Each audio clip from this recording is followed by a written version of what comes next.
Personal লাইফের অনেক সুন্দর ঘটনা থাকে যেগুলো আসলে ক্যামেরার সামনে বলা রুচিশীল না।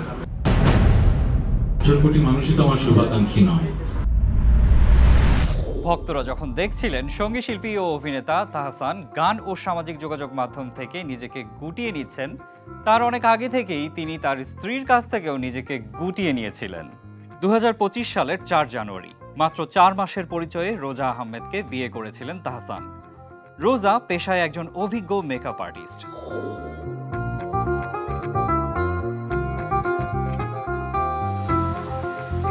বিয়ের পর সব ঠিকঠাক মনে হলেও কয়েক মাসের মাথায় তাদের মধ্যে দূরত্ব সৃষ্টি হয়।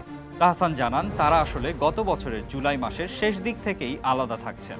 তাহলে সেপ্টেম্বর মাসে অস্ট্রেলিয়ার ট্যুরে যাওয়ার আগেই তারা আলাদা থাকার চূড়ান্ত সিদ্ধান্ত নিয়েছিলেন।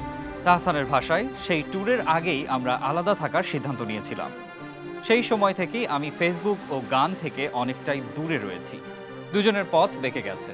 তবে তাহসান আলাদা থাকার কথা বললেও রোজার ইনস্টাগ্রামে বহাল তবিয়তে রয়েছেন জনপ্রিয় এই গায়ক। আরএফএল চেয়ার, ক্ষমতার নয়, সমতার চেয়ার। রোজা আহমেদের ব্যক্তিগত ইনস্টাগ্রাম অ্যাকাউন্টে দেখা যাচ্ছে প্রথম ছবিটি তাহসানের সঙ্গে। বিয়ের ছবিটি প্রথমে পিন করে রেখেছেন রোজা আহমেদ। তাহসান ও রোজা বিয়ে ও বিয়ে পরবর্তী সময়ে দেশ বিদেশে বিভিন্ন স্থানে ঘুরে বেরিয়েছেন। সেসব ছবি সেভাবেই রয়েছে।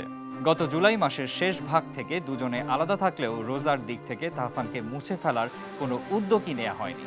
যদিও দুজনের পথ দুই দিকে বেঁকে গিয়েছে, সেই পথ ফের কি এক হবে, এমন প্রশ্ন থেকেই যাচ্ছে। অন্তত রোজার দিক থেকে তাহসানকে নিয়ে কোনো রকম বক্তব্য পাওয়া না গেলেও ইনস্টাগ্রামে এই যুগল ছবি রেখে দেওয়ার অর্থ হতে পারে রোজা অপেক্ষা করছেন যেন তাহসান ও তিনি ফের একই ছাদের নিচে থাকবেন।